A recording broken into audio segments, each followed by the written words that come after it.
Hi, folks. Welcome to Half and Half. You have interrupted a conversation Scott and I were having about spices and how good the spices are that we get from Penzi Spices, who is not our sponsor, but Penzi Spices, they're really good. And we were just talking about how good the cinnamon is, and enjoying that, which has nothing to do with class today. But um, yeah, I don't know. Food, it's nice. Nice to have some pleasures. It is the thing about COVID, right? We have the slow cooker going a little more, and we smell things all day long, and it smells so good. So that's happening right now. There's some beans cooking upstairs, and we're smelling the onion and the curry powder and the garlic and all that. So, yeah. But half and half. How about class? What should we do? So we put something in the chat about flexibility and mobility, which sound really similar, right? As terms, they could be synonyms if we were just talking about um, maybe personality traits. But in anatomy, they have a specific, and exercise physiology, they mean two slightly different things. And so flexibility is considered your range of motion. How far can you move your arm up and back overhead? What is your actual range? And like passive stretching, like how much could you take your leg and move it up towards your face, right? I'm that person that has lots of flexibility. I could take my leg and kiss my knee. Um, and then mobility, though, is about how much strength you have in a given range of motion. So even though I could take my leg and kick it way up here, I can't actually hold it up there. If you ask me to sort of lift my leg that high, I would not at all be able to do it. If I need to lift my leg, it's maybe at about 90 degrees. And that's more my mobility with my hamstring or in my hip joint that way. And so mobility has been shown to be more a characteristic of efficient movers. So in studying like high-end athletes or dancers or any sort of like movement practice, what they see is people have very good mobility. They have a pretty big range of motion that they are strong in. And flexibility doesn't show to have a lot of benefit, at least not in the way they've studied it. Like it doesn't improve performance in any sort of way or prevent injury in any sort of way, but mobility does.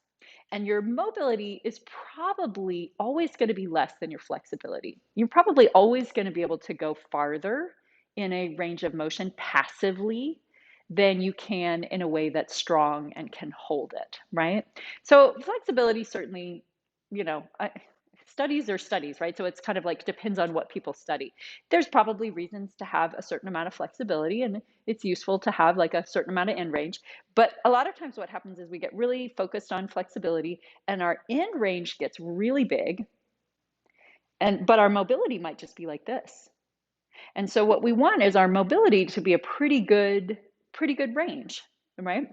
And our flexibility will go a little beyond that. But we want to have a really nice, strong, and we want to keep working that mobility range. It does seem to improve how we move a lot better. And preventing injury, I don't know the answer to that. I don't know if that has an effect on injury or not. Maybe Scott does. But overall, he's giving me a thumbs up. Yeah, it does seem to be better for preventing injury as well. But in some of the things I'm thinking about that I've read, the mobility that someone has, you look at like really high-end sprinters and runners, and their gait isn't really that big, but they're just strong in a nice range. Their mobility is really good, but it's not like they take these huge strides, right? So, so yeah. So we're gonna think about mobility a little more and what the difference is. Um, and I think Pilates already has that built in. And the way Scott teaches yoga, often that's kind of built in. We're looking at like how you are strong in a position, how are you lined up in a position, how are you connected in a position, and not necessarily pushing as far as you can, but pushing to the place where everything lines up and everything's working together. So we're kind of always working on mobility in the way we're cueing. Yeah. So we're going to start with the strap, which is a great mobility exercise. So your kitchen towel or your strap, and I'm going to take my diagonal corners. And so that's a lot about what these little pulls on the strap have to do with, right? So I'm standing, I'm parallel, I'm holding out a little wider than my shoulders. And the first thing I do is I just do a little pull on the towel, and that gives me some strength. And I often talk a lot about like, okay, I'm trying to feel the upper back of the shoulder. I'm trying to feel the tricep. I'm trying to feel a little bit of work all the way into my hands, but not too much work in my hands. I don't want my elbows to lock, right? That hyper flexibility place. I want to keep them a little soft because that's where I feel more work. That's where I get that strength. Going all the way to straight is more flexibility. Keeping it a little backed off and really feeling the strength, that's my mobility and connectivity. So I do that little pull, I find it, and I release it. And I start working these stabilizing muscles and muscles that are really connected. So my hand is connected to my shoulder, is connected to my upper abdominals. Inhale, pull, and release it, and pulling out, and release, and pulling out, and release. And one more time, pull out and hold it. So we've got the muscles on, we have the strength set up, and then we play with, okay, what's my range? Holding that strength, and then coming back down. And this first range, I often talk about being just slightly lower than the shoulders so that I don't have to move my shoulder girdle at all. I think we talked about that last week, the shoulder girdle. I don't need my shoulder blades and my collarbones to lift in the lower range. So I find the strength, I find the range, and I come back down. And reaching up and lower, and reaching up and lower. And one more time, reach up and hold it.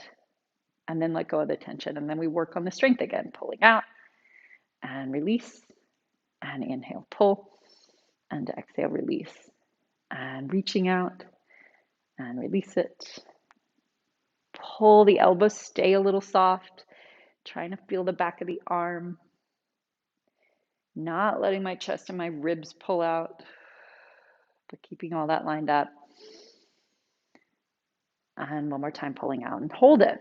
Okay, so here's this place where how high do my arms go without letting go of the strength I have, without shifting my alignment in some way? That might be overhead, but it might be a little in front of overhead. That'd be fine. It definitely requires some lifting in the shoulder girdle. So I let the collarbones come up, I let the shoulder blades come up. That's what keeps the strength on, right? This thing where you drop everything and pull way back, all my strength's gone there.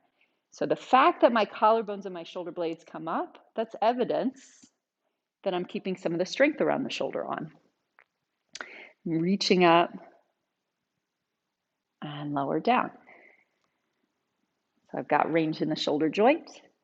I've got a little range in the shoulder girdle, collarbones and shoulder blades, part of the shoulder girdle. And the whole time I feel that strength of the pull staying on. It's cool, right? I think it's cool. I think a lot of things like this are cool. And probably you do too, or you would not come back to this class. And reaching up and lower down. And one more time, reaching up. And lower all the way down. And then just relax that. Okay. I do not think it's cool to put this towel around my neck, but it is functional. So I'm going to do that for a moment. And then talk a little bit about rotation. So rotation in the spine in Pilates, we're looking at working the obliques and getting the rib cage to move, to mobilize, and that part of the spine to move, maybe the neck to move a little bit, and the abdominals working to do it and maintaining the strength. And this one is hard for people, right? Because when we start twisting, we're really focused on stretching, right? So it's like, oh, how far can I go into that stretch? As opposed to, okay, if I leave my pelvis in place, if I keep my abdominals on, and I just think of rotating my ribs using my obliques, how far does that go? And back to center. It's not really very far, I don't think, for most of us, maybe for all of us. I think of probably about a quarter of the way around. And you notice I'm not using the towel yet because that is going to get even a little more complicated, but I'm just trying to feel my pelvis holding still, my rib cage rotating around. So I've created a twist, a rotation in the spine. I can feel my oblique muscles, and then I let them go. Sometimes I think about a washing machine agitator, which mostly doesn't exist in front loaders, but in those top loaders, right? How it goes back and forth. That's about the range, right? It doesn't circle around. It's not a big movement. It's just a little bit to one side, back to center, and a little bit to the other side. And there's strength in that agitator. I think that's what it's called, but you know what I'm talking about, even if it's not. Okay, so hopefully you have some of that. Now it gets more complicated when we add the strap in, right? Because my shoulder girdle can do a lot.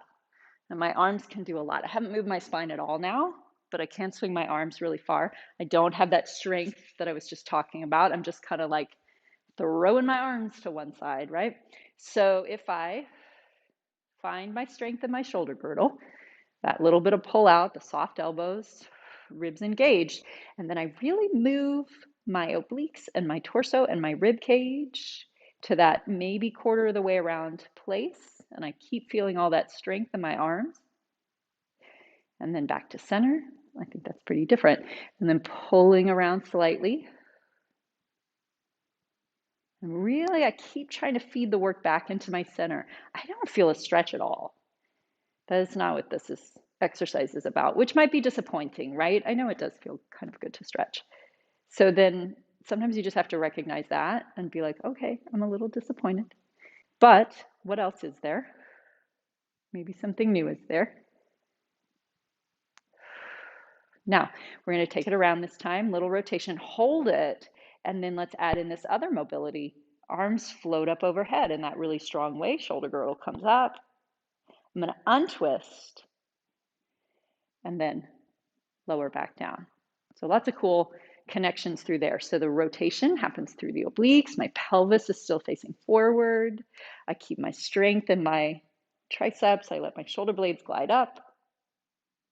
I come back to center and I let it go. And rotating. Strong upper body reaches.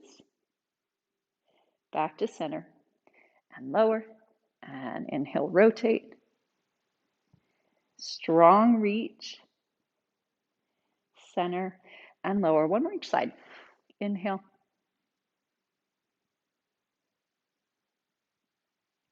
And center and lower and rotate. And center and lower down. It is a surprising amount of work, I think, and many people have reported it's a surprising amount of work to really get those muscles all working, but it's so helpful for doing upper body work. Let's test that theory a little bit by going to the floor and onto your hands and knees. Sometimes Scott talks about style points or no style points, and that you have no style points. I feel like I'm always stylish as I get to the floor, so I don't know if I agree with that, but if you're not stylish, it's fine. So then let's see what it's like to support the weight of your upper body with some of those feelings. So hands under your shoulders. Same thing we just did, that little bit of bend in the elbow. Now, I know there sometimes in exercise classes, people specifically, and I think especially in weightlifting, they'll tell you to lock your joints to create more stability. And I can see why people say that. Like I can see like there's a logic to that. For me, my joints are hypermobile, and that's not a great idea because locking my joints is always pushing into a place where I'm not really strong. And then also, even if you're not a hypermobile person, having that little bit of bend in the elbow, I think for all of us, makes us feel the muscles, the stabilizing muscles more. So even, whether you are a joint lax person or a hypermobile person or not, I would take that little bit of bend in the elbow, that little bit of curve in the elbow to feel your muscles a little more. And then to feel your hands a little more. And then all those connections you just found standing. Ribs drawing together. Maybe you can still feel that abdominal oblique work. And feeling how you can really get that sense of support from your connected, integrated upper body.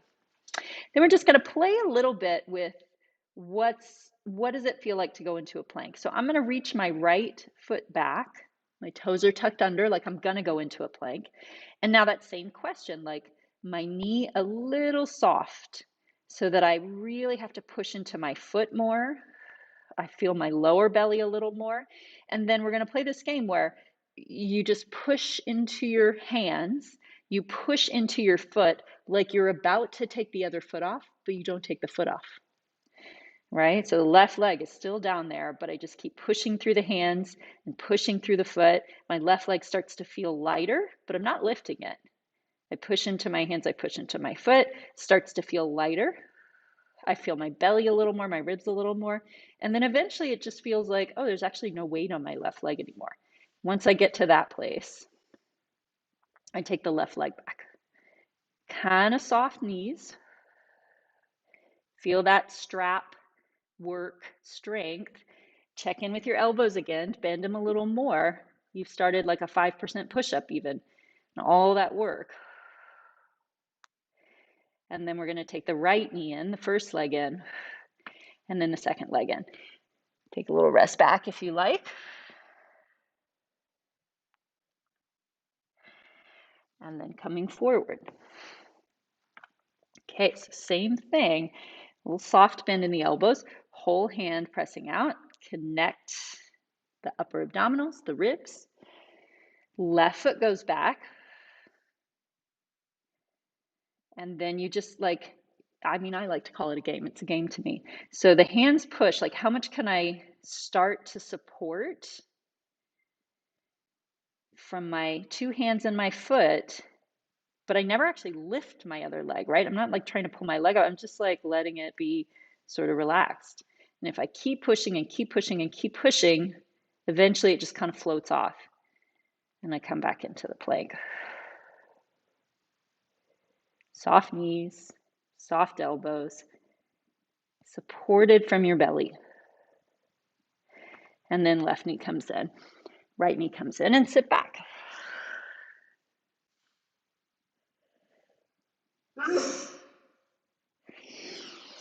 And then come up to sitting. I mean, a lot of work for me. Like I really get that sense of how these muscles are on, and I'm not just propped into my joints, into my end range of my joints, my flexible place. I go a little more to like, okay, could I be strong in this range? This is the mobility range a little more, right? So it's hard. There's a lot of work there. So then let's see what it's like in the 100, right? We just kind of worked out all these muscles. Now these little arm pumps maybe feel like they're more connected. So coming back on your back, take a moment on your back. And then let's take arms up to the ceiling like you were holding the strap again. So when you were holding the strap, you softened your elbows a little. They were kind of wide. Your hands are actually maybe a little wider than your shoulders. Not much, but a little.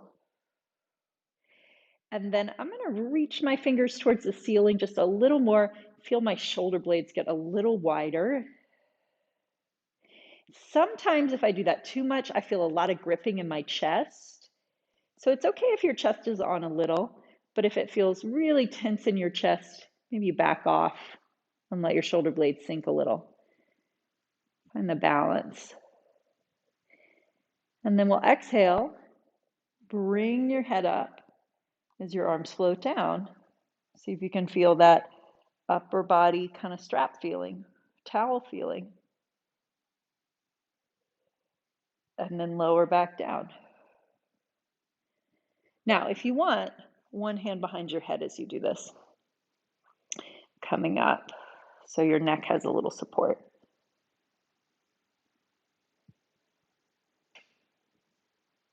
And lowering down. And then switch to the other hand if you want, or maybe you just have both hands up the whole time. Exhale.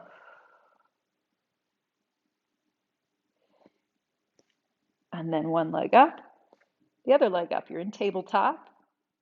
And then again, either both hands pumping for the 100 or the one arm pumping. Inhale. And exhale. Breathing in. And exhale. So these little pumps, right? Chance to feel all that strength we've been working on. Just a little range of movement there. Switching hands. If you have a hand behind your head.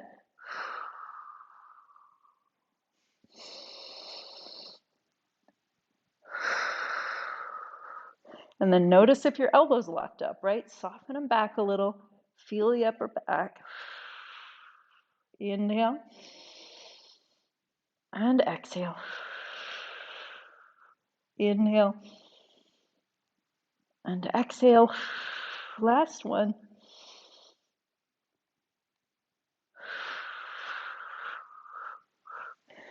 Bring it all back in. And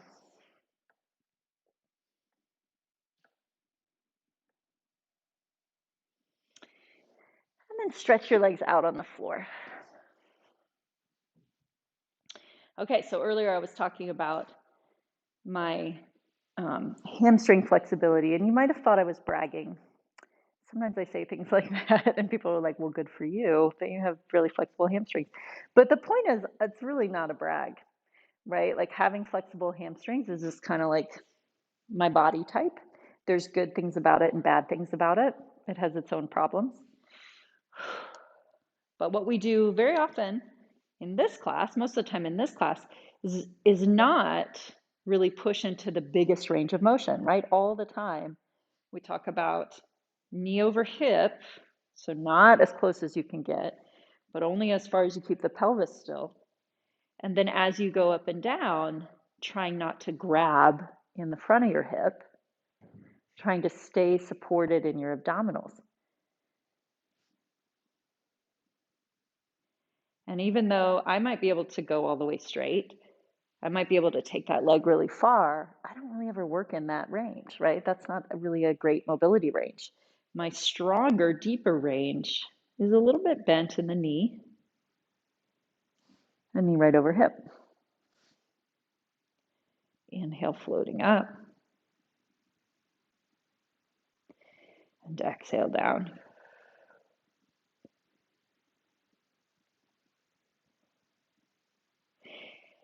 So next time your knee is down, hold it there for a moment. So we're going to play actually a little bit with the other leg too. This actually, I think, makes it harder.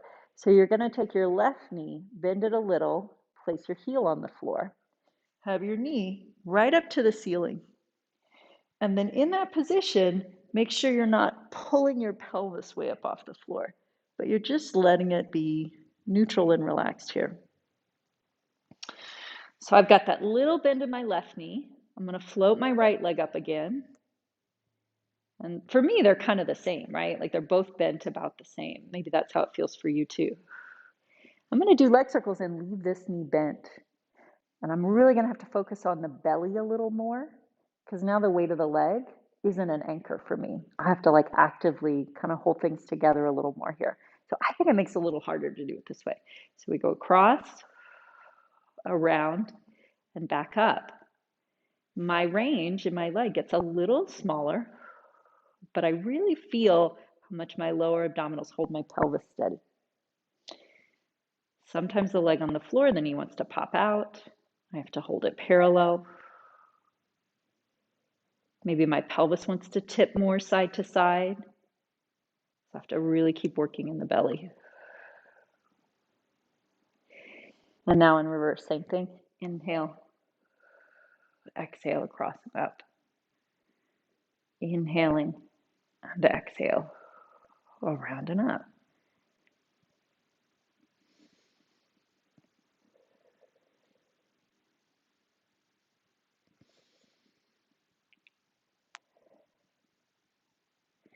Last one of these.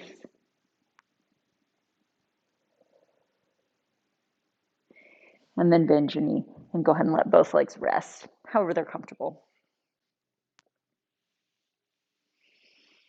Okay, so let's see what the other side's like. So we'll leave your right leg just straight down and relaxed, or bent and your foot on the floor, but mostly like find a position that feels kind of comfortable for that leg, for the up and down first. So holding the back of your thigh, knee right over hip. And as you float up and down, what's the place that feels connected to your abdominals? Doesn't make your chest grab a lot. Doesn't make the front of your hip, the front of your thigh grab a lot. sometimes in order to get the leg straighter, it like pushes forward and pulls my like head up this way. So we're not going for that. Deep supported up and down.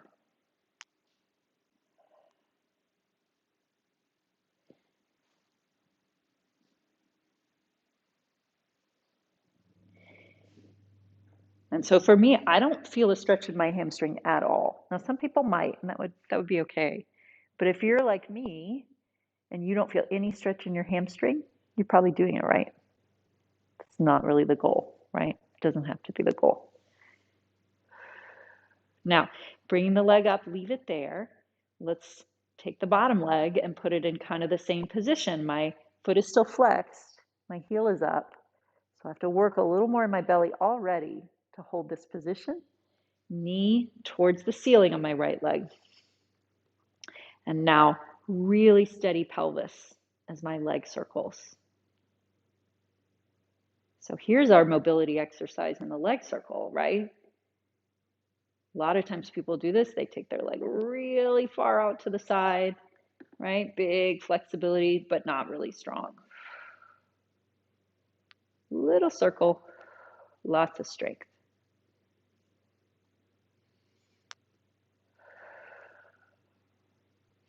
Take the reverse. Inhale. Exhale across.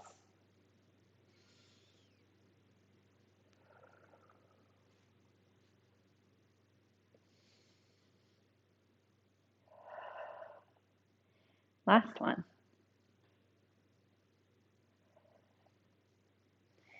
And then bending your knee, relax both legs.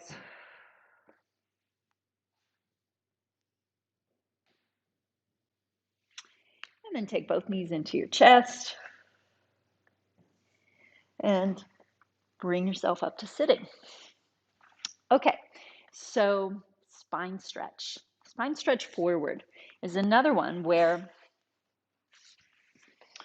it looks like a hamstring stretch, right? I look at this and I think, oh, this is about stretching as far as I can forward and just like taking my spine and relaxing it down. It feels so good on my hamstrings, right?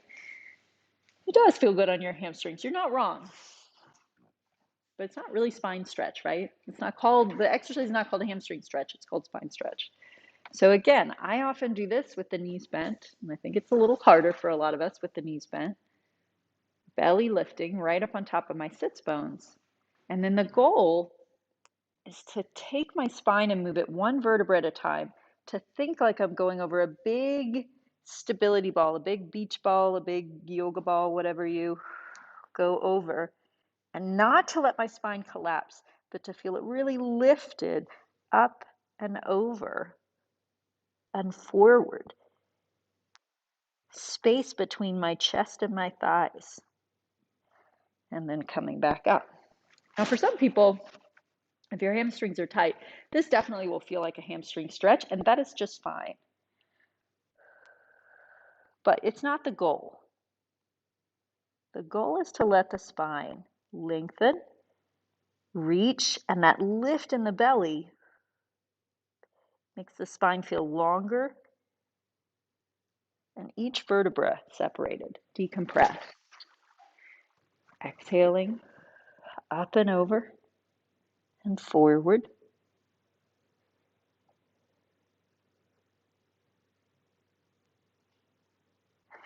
Inhaling back up. 2 more.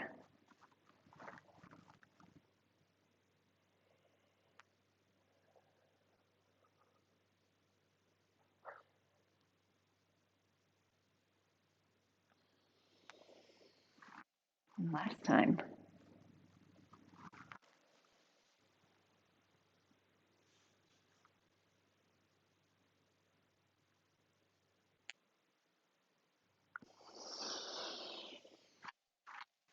And then relaxing everything down.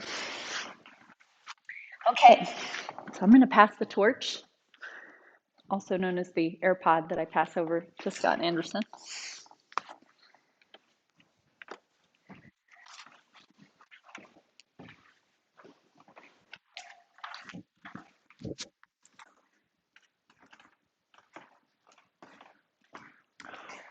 So let's continue that thread and let's start off with some whole body movements and create a little bit of heat in our body, and then take a little bit more of a look on some of the lateral movements with that idea of creating mobility that's going to be protective of your joint integrity and also be really quite preventative of injuries in our activities. So taking a look at mobility, as Colette mentioned, really different than flexibility. So let's begin. Feet about hip width apart. Take a few deeper breaths.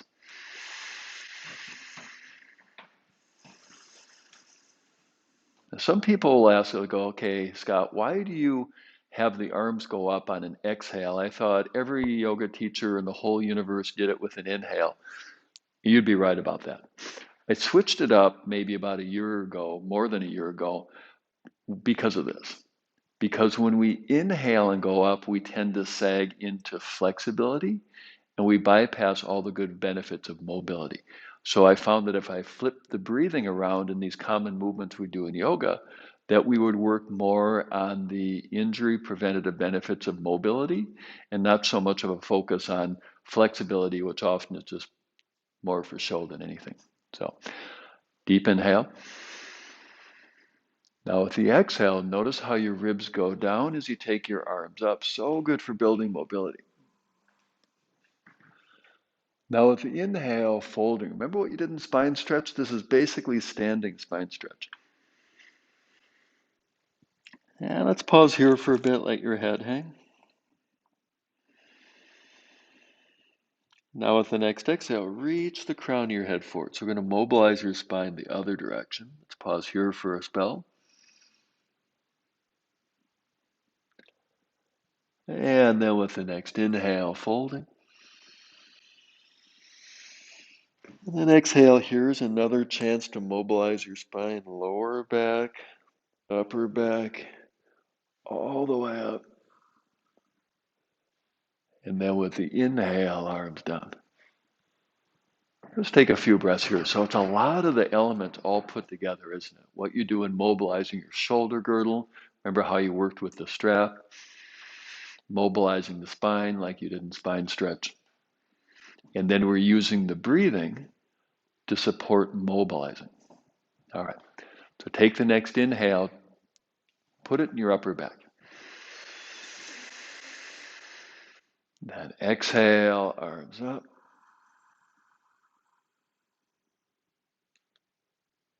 Inhale, folding. Exhale, gorilla. Inhale, folding. Exhale, roll up.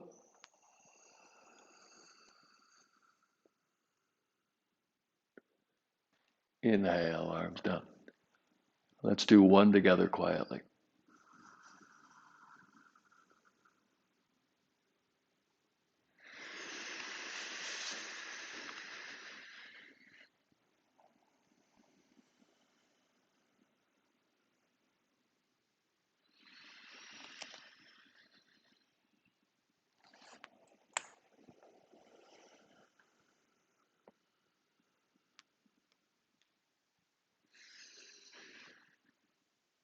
All right. So let's work a bit on mobilizing your hip flexor muscles. Bring your hands to your hips. Take your left foot, step it back just a little bit. Take a peek down, check to make sure both feet are pointing straight ahead. And then stand up tall.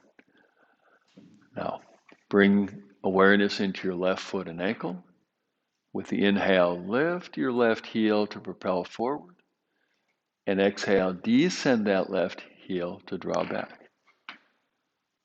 Inhale, forward. Exhale, back, getting sort of a fluid front to back.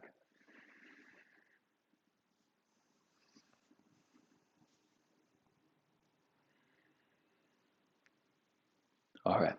So then next time that back heel is lifted, let's pause there for a bit. So pelvis, abdomen, thorax, neck, head, all stacked up in the vertical plane. Then keeping your torso stacked in the vertical like it is. Now reach your left heel back and down to open the front of your hip, create length. Once you feel that left heel on the floor, then bring both arms forward.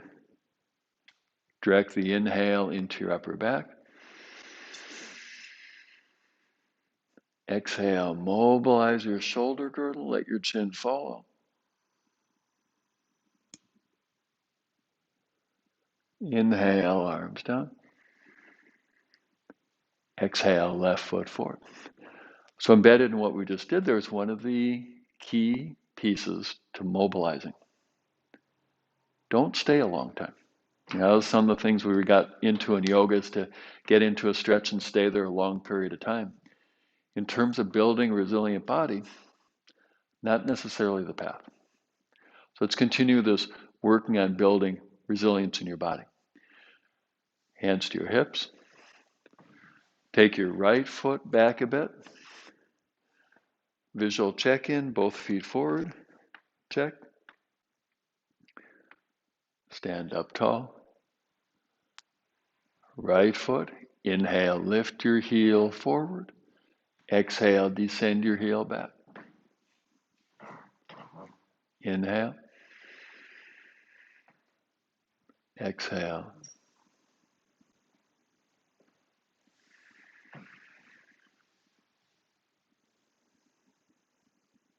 Couple more.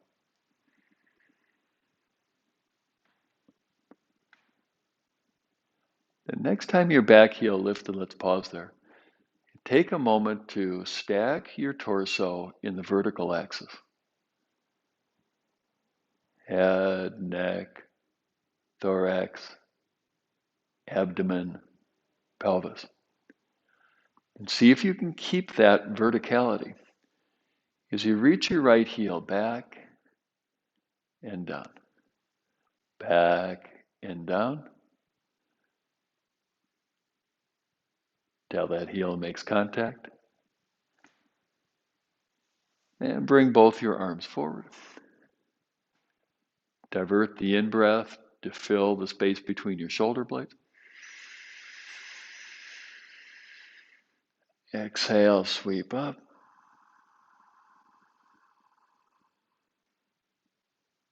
Inhale, down. Step your right foot forward. Few breaths here.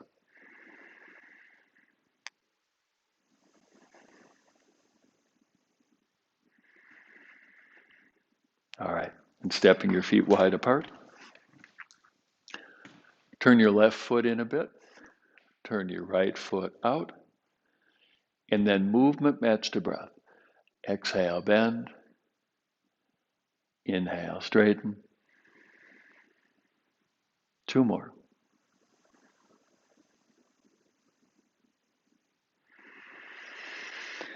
The next time knee in the bent position, pause there. Then with the next exhale, tip your hips just a bit. Bring your torso into a diagonal. Then to help mobilize your left shoulder, sweep your arm through. And then to help mobilize your upper back and your neck, take a little peek inside your arm at the ceiling.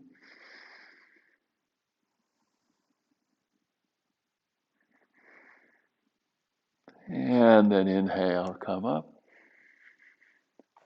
Back to the front. So I think a lot of you know that both Collette and I we're okay with cats. We like cats a little bit. Okay, we're kind of crazy about cats. And we've studied them for a long time. And one of the things that you see is cats that get up from a nap and they stretch, don't they? They don't spend a long time in the stretch, do they? They pretty much stretch, hold, and then they move on. They go do something else. And that's a really good length of time for human beings to hold a stretch too. So the difference between mobility and flexibility, mobility, generally a shorter hold, is going to deliver the best benefits. Let's put that into practice. Turn your right foot in and then your left foot out. Exhale, bend. Inhale, straighten.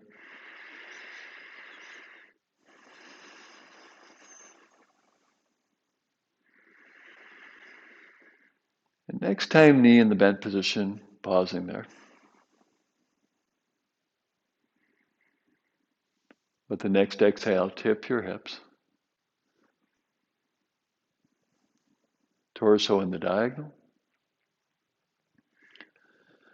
And take your right arm, overlay it in that same diagonal. And a little turn to look inside your armpit. Steady breathing as we hold, hold, hold. Inhale up, back to the front. Step your feet together. And you feel those deeper breaths here.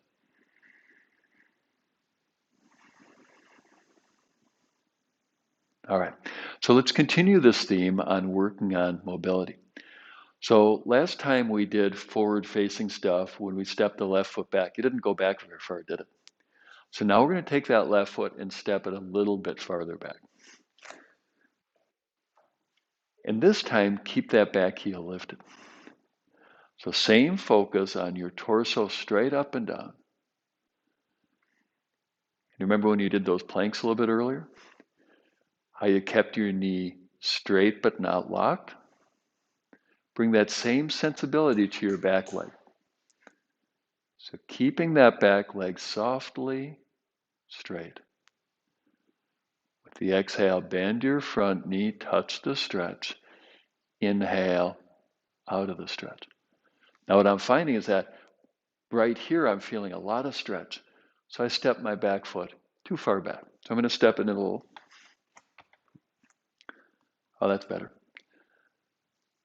Exhale, bend, little bit of a stretch. Inhale, come out of it. Exhale, inhale, up and down like that. So whether it's horses or dogs, wombats or cats, they work on mobility, don't they? The joy of moving their joints through a healthy range of motion. But they don't tend to get stuck in any certain position. They kind of fluidly move in and out, mobilizing their joints. So next time that front knee in the bent position, let's pause there. Bring both arms forward. Open your upper back with your in-breath. Exhale, arms up, stretching like a cat. Inhale, arms down, stepping that back foot forward. Two sides of my body no longer feel the same. How about you? Kind of different? So we should probably do the other side, shouldn't we? All right. Hands on your hips. Right leg this time steps back a little farther than what we did before, but not super mega ultra far. Just like he worked on in the plank with Collette, the back leg straight, but not rigidly so. Then exhale, bend your left knee. Inhale, straighten.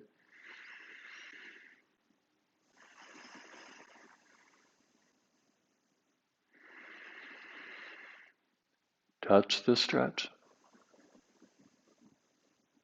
Back out of the stretch. Touch the stretch. Back out of the stretch. We can do a few more here. Ever gotten your car stuck in the snow? So if your car is stuck, do you just put your foot on the accelerator pedal? No, you get more stuck, don't you? You go forward and back and forward and back, and then you kind of get your way out of the stuckness. So we can treat the stuckness in the body the same way. Forward and back. And let's pause here. I'm feeling a little bit of a tug right here. Bring both arms forward. Use the inhale to release your upper back. Exhale, arms up. Inhale, arms down. Stepping your back foot forward. Wow. So even after 30 some odd years of teaching this stuff, releasing the hip flexors, I'm still sometimes surprised at just how easily I can stand tall, that what I might experience in my shoulders forward and my head forward is a symptom of what's going on down here.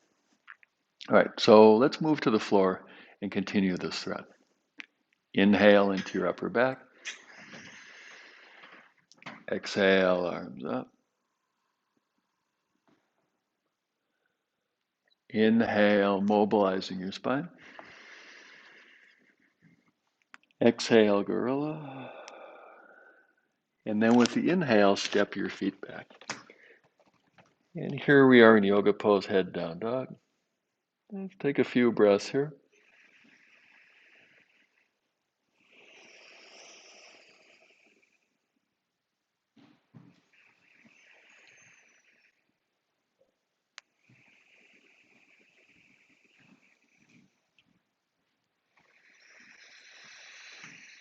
And then come on down. Let's make our way all the way onto your back. Maybe notice I said let's take a couple breaths here, and then I took 3 breaths. That's that old classic Wisconsin term, couple, 2, 3, or said more often fast, couple, 2, 3. Okay, we'll take a couple, 2, 3 more breaths.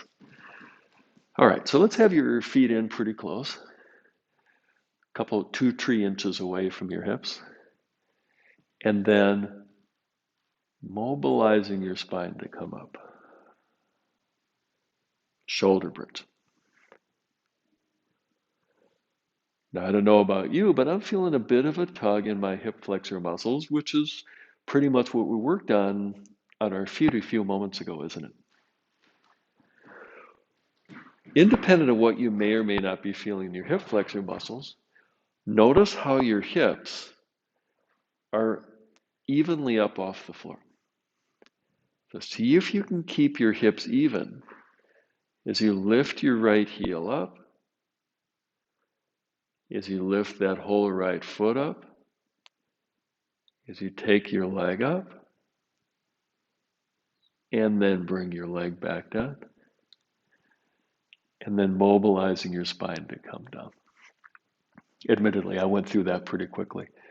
Main idea is to keep your pelvis from tipping or shifting when you lift one leg up. So by default, pelvis tends to be pretty even here. Lift your hips up. It stays pretty even, doesn't it?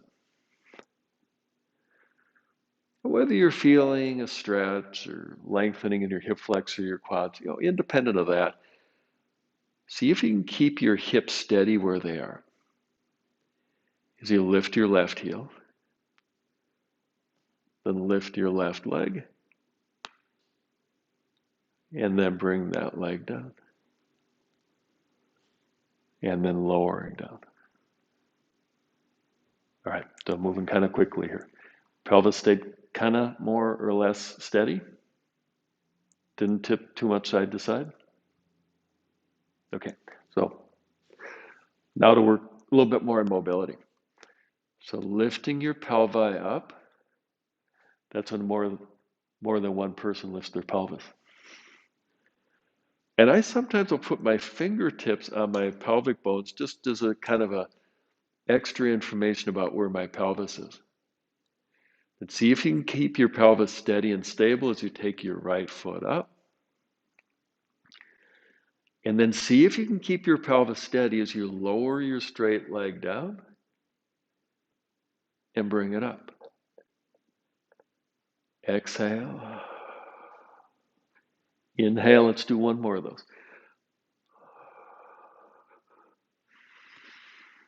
And lowering that leg down, lowering your pelvis down, Few breaths here. All right. We got good news, bad news.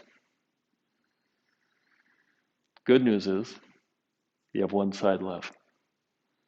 Bad news, you have one side left. So lifting your pelvis, this takes the rest of the day for a centipede. Steadying your pelvis. Take your left leg up. Keeping your pelvis steady.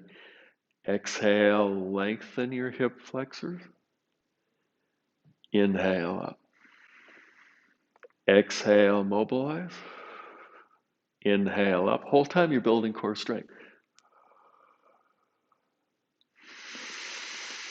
And lowering that leg down. Remember spine stretch? See if you can create that same mobilization in your spine as you lower down.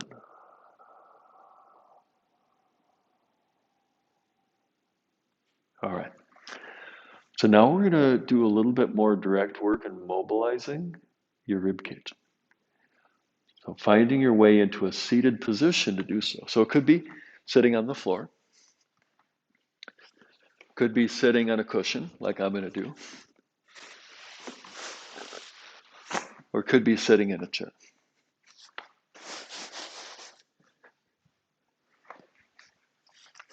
So while you're getting set up, if you get a chance, take a peek at Mr. Bones and look at his ribs. Do you see how his ribs connect to his to his spine?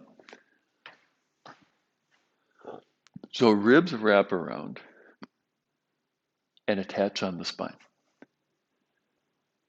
right between the shoulder blades. Are you stiff between your shoulder blades? Most people are. So what we're going to do is we're going to use the breathing to mobilize the ribs, to create more freedom and ease between the shoulder blades. All right, so breathing exercises start with your exhale. Get that stale air out. Now, fill your back with the inhale.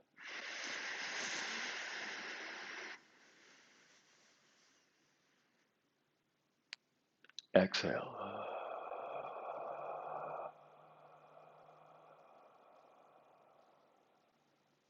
Inhale.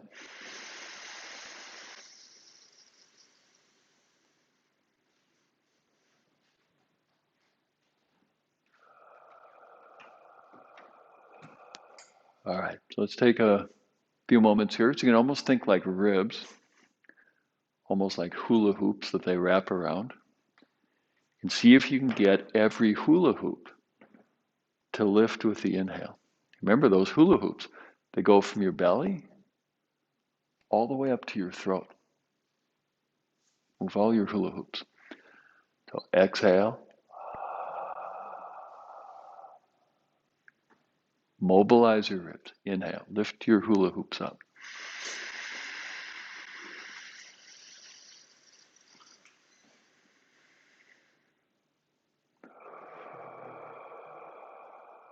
Let's do 2 more rib mobilizing inhales.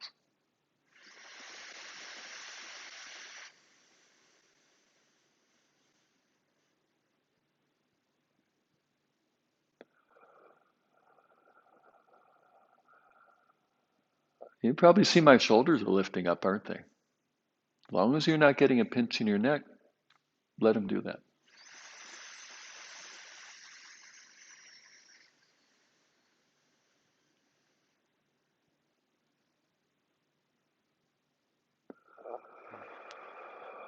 All right, now let the deep breathing go.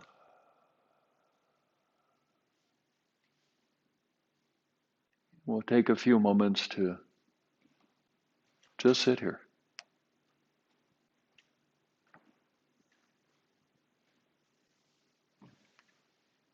No need to do anything.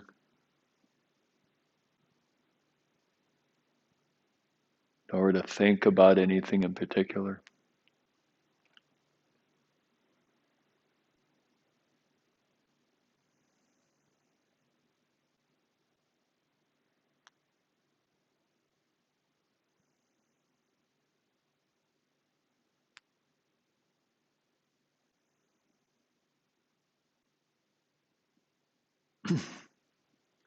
All right. So, excuse me. Really nice to, excuse me, be with you all here today. We do this each Saturday, half and half. And if you haven't had a chance already, if you could subscribe to our YouTube channel, that red button, that really helps us out. So if you like what you see, please subscribe. And if you have any comments, questions, please type them into the chat. Any comments, questions? Looks kind of quiet today. Pilates on Harrison.com will give you full information on all of our programs. Thanks for being here today.